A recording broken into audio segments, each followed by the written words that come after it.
We are officially under 1 week away from what is undoubtedly going to be one of the most historic Survivor Series events in WWE history. Tonight is the go home episode of Monday Night Raw, and there are two huge matchups that are going to occur on the card tonight. The first of those two matches is a Raw Tag Team Championship match between the New Day and the Hurt Business. So for the New Day, because of the draft, Big E was split and would end up staying on Friday Night SmackDown, meaning that Kofi Kingston and Xavier Woods would be heading to the Red Brand.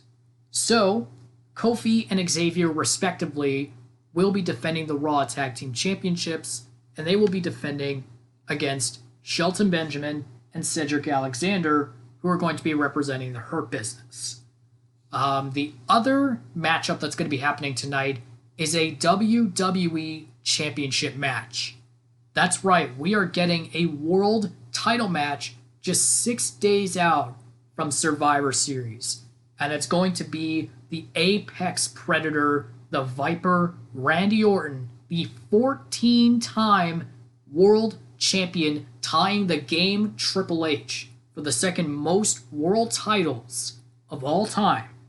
And he's going to be facing off against the indomitable Scottish Terminator, Drew McIntyre. Now, both these matches have huge implications towards Survivor Series. So, let's begin with the tag team title match. Now, if Shelton and Cedric do win the Raw Tag Team Championships tonight, they get to join Bobby Lashley at Survivor Series, and as you guys probably already know by now, Lashley is the current United States champion. So the Hurt Business is going to be walking in with an impressive amount of gold around their waists at Survivor Series. But should the New Day retain, and I have a very good feeling that they will retain the titles tonight, then that means that we will still be on board for seeing the New Day face off against the Street Profits, Angelo Dawkins and Montez Ford, who are the current SmackDown Tag Team Champions. Now, my guess is this. MVP doesn't currently have a role planned out for Survivor Series, but something tells me that what he will do is that he'll be out there to support Lashley during his champion versus champion match against Sami Zayn. And I will get to Sami Zayn in just a second here. But sticking to MVP for right now, this could also happen if Shelton and Cedric win the Raw tag titles tonight, meaning MVP will also probably be out there to support the two guys while they go on to face the Street Profits. And chances are that Lashley will probably join in too. So there's that. And then, of course, there is the Orton-McIntyre WWE Championship match. Should Randy Orton retain tonight, he'll be going on to face off against Friday Night SmackDown's Tribal Chief, the Universal Champion Roman Reigns, who will be accompanied by his special counsel, Paul Heyman. But should Drew McIntyre win, then that sets up for a huge dream match, meaning that Drew and Roman will be facing off for the very first time. And we kind of got a glimpse last Friday night on SmackDown of what could end up happening at Survivor Series, as Drew McIntyre had an unsanctioned match on Friday Night SmackDown against Jey Uso. So I definitely have a good feeling that even though Drew's probably not going to be 100% tonight, I still think he's got a pretty good chance of beating Orton, becoming a two-time WWE champion, and going on to face the Tribal Chief at Survivor Series. Now, I did say I was going to mention something about Sami Zayn, and I will do that right now. So, Sami Zayn, Bobby Lashley, Intercontinental Champion versus U.S. Champion. Now, these are two guys that, while I do respect the fact that they have been very successful over the course of their careers, I do not like the fact that Sami Zayn is the Intercontinental Champion. Now, hear me out. I'm glad that Sami's finally got a championship run on the main roster. I am happy to hear that, and I do respect it. But Sami Zayn does not deserve to be the Intercontinental Champion. If you think back to a little while after WrestleMania this year, and if you guys remember, Sami did retain the Intercontinental Championship against Daniel Bryan this year at WrestleMania. Sami dropped the belt.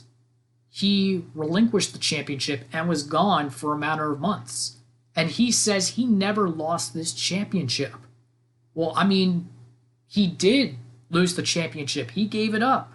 So, of course, then we had the Intercontinental Championship tournament going down over the course of the following weeks on SmackDown. And it came down to AJ Styles and Daniel Bryan in the finals, with the Phenomenal One emerging victorious. I was all in for AJ being the Intercontinental Champion. He deserved it. And then you had that epic matchup a number of months ago on Friday Night SmackDown involving Jeff Hardy being the challenger for the Intercontinental title against Styles. Hardy won the match, and you know what? He full-on deserved to be the Intercontinental Champion as well. Both AJ and Jeff deserved to be Intercontinental Champion, and I'm very happy that they both managed to get a run with the title over the course of this year.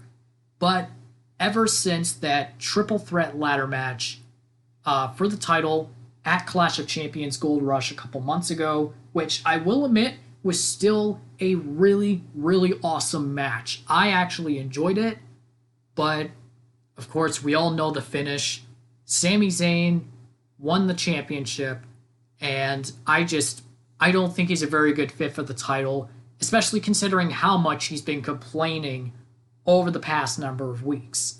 You know, we don't need a complacent individual being Intercontinental Champion, because that's just not how it works, man. That's just not how it works. But that's enough. That's enough from me about the whole Sami Zayn situation. So, to give you guys the rundown of what the card is going to look like for Survivor Series, we will have the men's Survivor Series elimination match. We will have the women's Survivor Series elimination match. We'll have Lashley versus Zayn, US champ versus Intercontinental champ. We will have our champion versus champion tag team match, and it'll be the Street Profits against either the New Day or the Hurt Business. And then we have our champion versus champion women's match, that being Asuka, the Raw Women's Champion, against Sasha Banks, the SmackDown Women's Champion. And then, of course, you have your champion versus champion men's match, and that being Roman Reigns facing off against either Randy Orton or Drew McIntyre. Now, I've been looking at how the Survivor Series teams have been building up, and to be quite honest, my opinion on these teams is very, very, very, it's just confusing. So to give you guys a rundown, the men's team for Monday Night Raw consists of the phenomenal AJ Styles, the Limitless One Keith Lee, the Celtic Warrior Sheamus, the Monster Among Men Braun Strowman, and the original bro Matt Riddle, which, by the way, I'm not exactly a big fan of the name change, but, you know, as long as Matt is okay with it, then, you know, that's fine. I can understand it, and I respect it. So that's the men's team for Raw. The men's team for SmackDown consists of the prizefighter Kevin Owens, Roman Reigns' cousin Jey Uso, Baron Corbin. I'm not calling him King Corbin because his run as King of the Ring has long since run its course, and I think that WWE needs to let go of this now. Like, it's just ridiculous, okay? Brock, like, King Booker, that persona didn't run, you know, too long. It ran for a good amount of time, but eventually WWE dropped it, and Booker T went back to being Booker T, because the King persona had run its course. King Corbin. He's been called King Corbin for the past couple years now. And like, why? Like, at best, it should run for at least a year, and then they can drop it afterwards. So I'm just going to refer to him as Baron Corbin, and that's just how I feel. I'm not saying any of this to draw any heat or anything. It's just my opinion, and I respect, I respect everyone else's opinions. If they want to continue calling him King Corbin, that's okay. I'm not going to argue about it. I'm not going to start a fight about it. But I'm just saying, I think that the King persona for Corbin has long since run its course, and I think WWE needs to move on from that. So, anyways, back to the team breakdown. So Kevin Owens, Jey Uso, Baron Corbin. Then you have the savior of SmackDown, the former Monday Night Messiah, Seth Rollins. And there is one final member that is going to be determined on this week's Go Home episode of Friday Night SmackDown. Now, the women's team for Monday Night Raw breaks down like this. You've got Nia Jax and Shayna Baszler, the women's tag team champions. And you know what? I'll admit, even though it's a very odd pairing to put Nia Jax, one of the most powerful women, one of the most physically powerful women on the roster, with Shayna Baszler, one of the best submission specialists on the WWE roster today. Even though it's a very odd pairing, they've been very successful since capturing the women's tag titles at Payback earlier in the summer. So, you know what? I like seeing the two of them on the same team. I enjoy it. So you've got Nia and Shayna. Then you have Mandy Rose and Dana Brooke, who are one of the most dominant women's tag teams on the Raw roster today. I love the chemistry that they have with each other. I love what they're doing in the ring each and every week. I applaud them for the efforts that they've put in as a tag team, and they completely deserve to be on the Women's Survivor Series team. But then you've got the member that sticks out like a clear sore thumb, and that's Lana. Like, okay, like at one point I was able to get behind Lana being given a singles push, and being given, opportunities to prove that she's more than just a pretty face, that she was more than just, Rusev's wife and all that. Like at one point, I did appreciate the fact that WWE was giving Lana a singles run. I really did appreciate it. And you know what? There were some high points too during that singles run, but you know what? In my personal opinion, and I'm being completely honest here, I don't think she deserves to be on the Raw Women's Survivor Series team. I don't think so. The fatal, I don't remember if it was a triple threat or a fatal four-way match. I think it was a fatal four-way.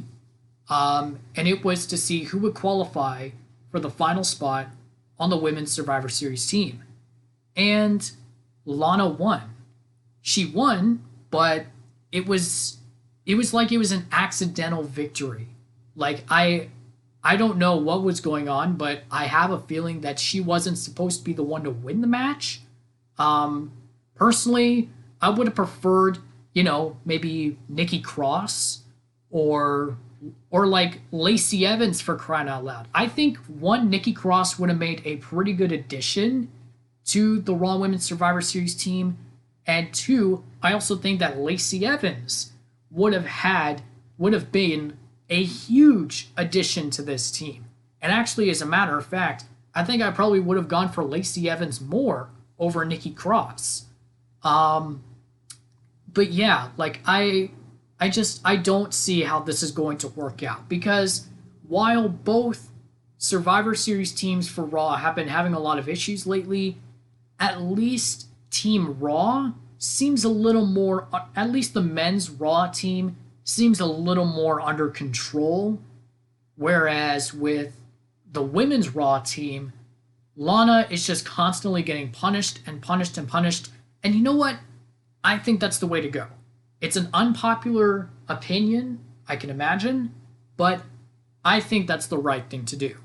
You know, she's been put through a table for 7 consecutive weeks now.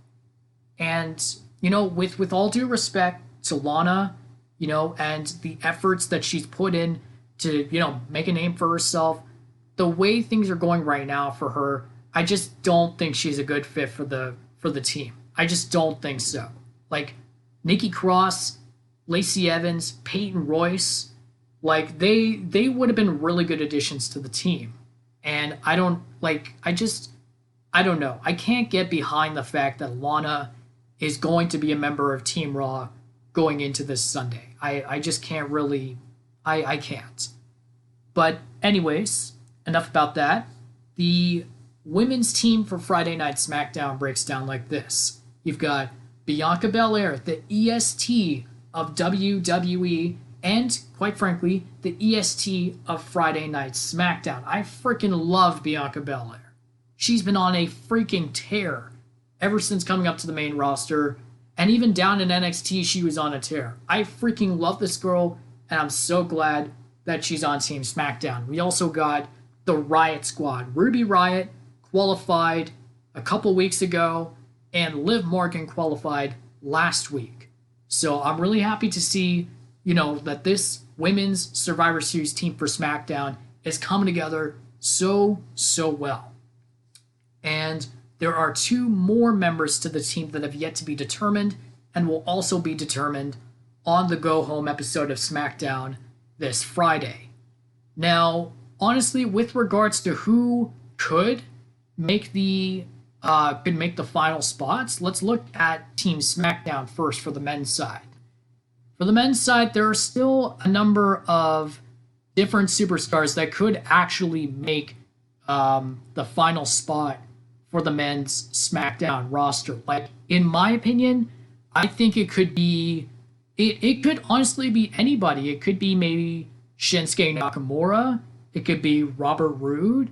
Could be Dolph Ziggler. Could be, it could be anybody, you know? Could be Aleister Black. I'm not sure when he's coming back.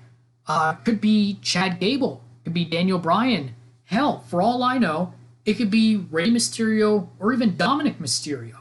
And to be quite honest with you, I would love to see Dominic Mysterio on the Survivor Series team for Friday Night SmackDown. I would kill for that. I would absolutely love that, because it also goes to show that, you know, Dominic is moving on to bigger and better things, and I would friggin' love that. And with regards to the 2 spots remaining for the women's Survivor Series team for SmackDown, I would say that my best bet for that is probably going to be, I would probably want to say, like, maybe hopefully Natalya, could be Bayley, could be Tamina, actually, could be. I'm not too sure, to be honest. But if I were to make my predictions on who could advance into those final 2 spots for the women's team for SmackDown, I would want to say that it's going to be, hopefully, that it's going to be Carmella and Natalya. Because one, ever since Carmella came back a few weeks ago, she's been looking better than ever. She looks really freaking good. And even though that she's got beef with Sasha Banks right now, I still think she would make a pretty good addition to the women's Survivor Series team for SmackDown. And Natalya, let me just say that Natalya deserves to be on Team SmackDown for the women's division. She really does. And you know what? She deserves more. She deserves much more than what she's getting right now, because let's remember, she's one of the most experienced women on the roster. She's one of the most experienced women. And you know what? She definitely deserves better than this. She really does. So I think adding her to Team SmackDown for Survivor Series would definitely be beneficial for her, because it also gives, it gives us fans hope that she will, go on to achieve greatness once again. So those are my thoughts on pretty much the match card for Survivor Series. But now there's also something else that I want to turn my attention to for Survivor Series, and it's that this year it falls on November 22nd. Sunday, November 22nd, 30 years ago on this day, The Undertaker made his WWE debut.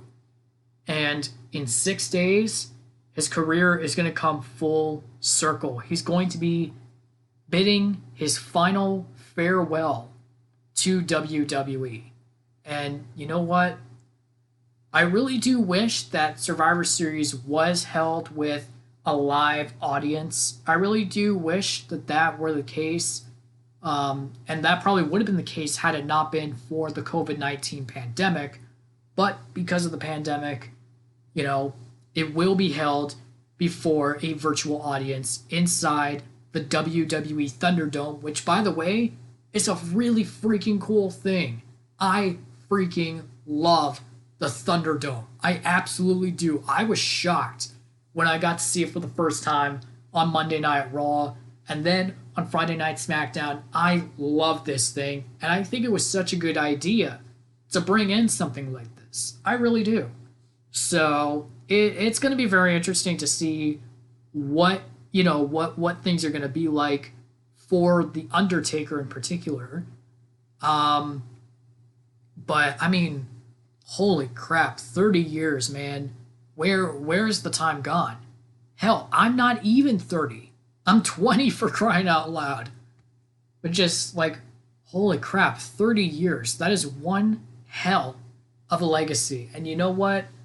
It's only fitting that The Undertaker's career ends at the place where it all began. Not exactly the geographical place where it began, but like the event where it all began. And you know what? I just think it's really, really fitting that it's going to end at Survivor Series because that's where it all started.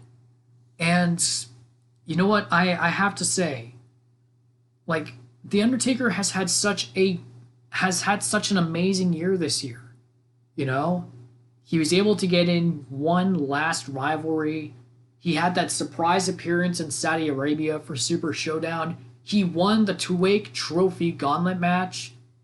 Like, that was freaking awesome. And then to engage in the rivalry with AJ Styles that led to the Boneyard match in the main event for night 1 of WrestleMania this year. I gotta tell you, that Boneyard match has probably been one of the best matches I have seen all year long. And I've seen a number of really awesome matches this year, but the Boneyard match is right up there in my top 3 for best match of the year. And actually, as a matter of fact, in my list, it actually could even be the best. It really could be. Because, like, a Boneyard match before WrestleMania, no one even knew what a Boneyard match was. This was the first time that we were ever going to experience something like this, and I was all in for it.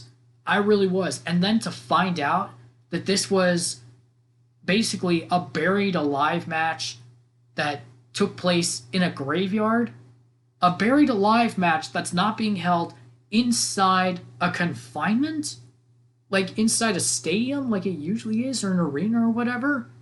That was awesome.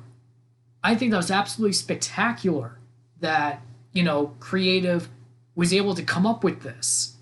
And the fact that, Alan and Mark were able to, discuss this and were able to go through with it. Like, it was amazing. And I still remember the entire match, like the back of my hand, even though that it was like almost like 9 months ago or something like that. I probably got that wrong. But like, I just enjoyed everything about that match. The entrances and stuff like that, which, by the way, The Undertaker and Metallica, are you kidding me? That's like the best freaking pairing ever. That's like the best pairing ever. You can't top that. You cannot top a combination of the greatest superstar in WWE history using an entrance theme that was created, an original song that was created by one of the best, if not the greatest, heavy metal band in history. You can't top that. There's no way you can top that. And like I just loved what they did. I just love what they did with that. And I have heard that had the pandemic not happened, The Undertaker would have actually gotten a live entrance. A live entrance for the first time since 2003, when Limp Bizkit performed Rollin' before The Undertaker had his handicap match with the Big Show and A-Train at WrestleMania 19. Like, a live entrance with Metallica playing him to the ring? Like, could you get any better than that had the pandemic not happened? That would have been, and no pun intended, that would have been phenomenal. But regardless, I was very happy to see that there was a collaboration there between The Undertaker and Metallica. And not to mention, the Unholy Trinity. Dude, that's got to be like one of the most creative things I've ever seen out of The Undertaker for like quite a while. A combination of all of his previous personas mixed in with the man himself, Mark Calloway. Like that was like the ultimate creation for me. And I think that was part of why I loved the Boneyard match so much. And it's just like I definitely think the Boneyard match was the perfect ending to The Undertaker's career. And I even went on to watch every episode of the Last Ride docuseries, and I noticed that there was this pattern, that there was something that was mentioned either directly or indirectly, and it was that idea of a perfect ending. Like, think back to guys like Stone Cold.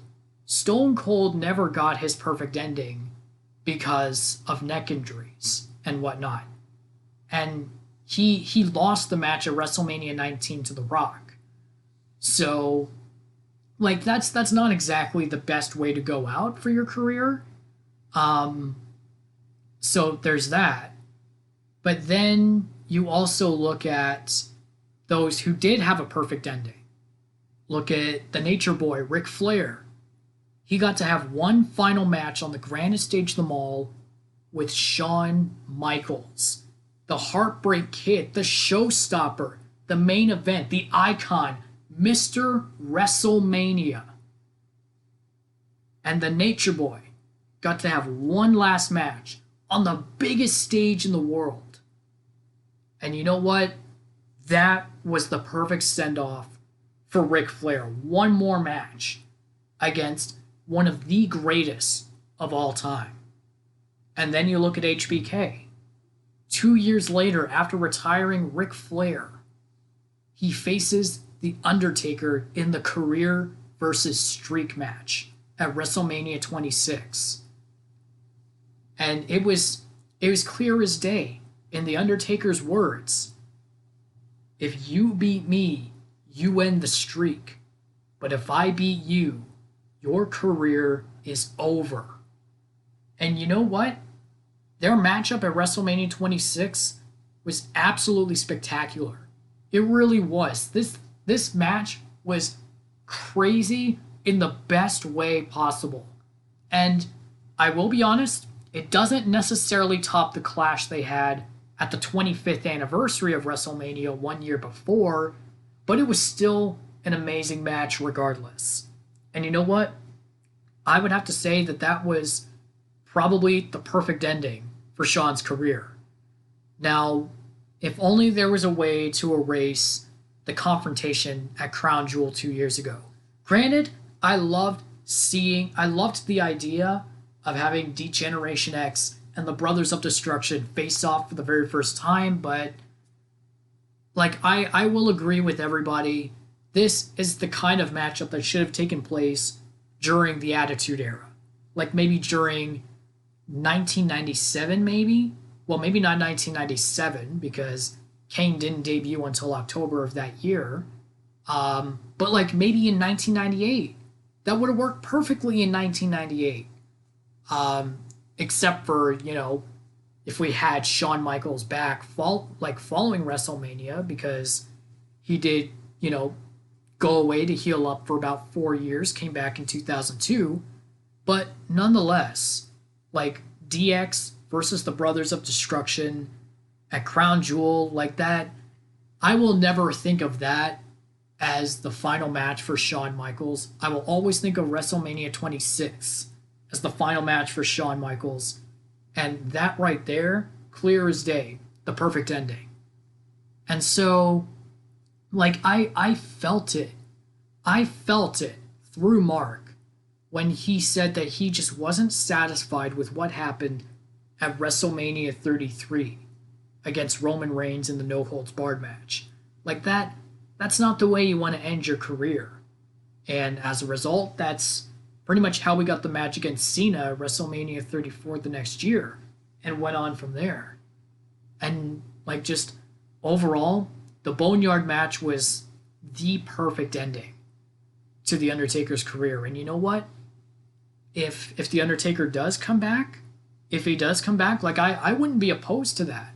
I wouldn't be opposed to it, but again, everyone's got to ride off into the sunset at some point in time, and I did say that in my NASCAR video that I posted not too long ago, that the book's got to close at some point in time. And you know what? I think this year was the year to do it for The Undertaker. I think that the Boneyard match was, again, the perfect way to end a 30-year career. I think it was perfect. And you know what? Much like with Jimmy Johnson retiring from NASCAR and how I got so emotional from that, watching the final few minutes to the finale of The Last Ride, and then watching the tribute that was shown for The Undertaker on the first episode of Friday Night SmackDown following that, you can bet your ass that I was in tears. You can bet your ass. Because I'm a huge Undertaker fan. The Undertaker is my #1 all-time favorite wrestler. And you know what?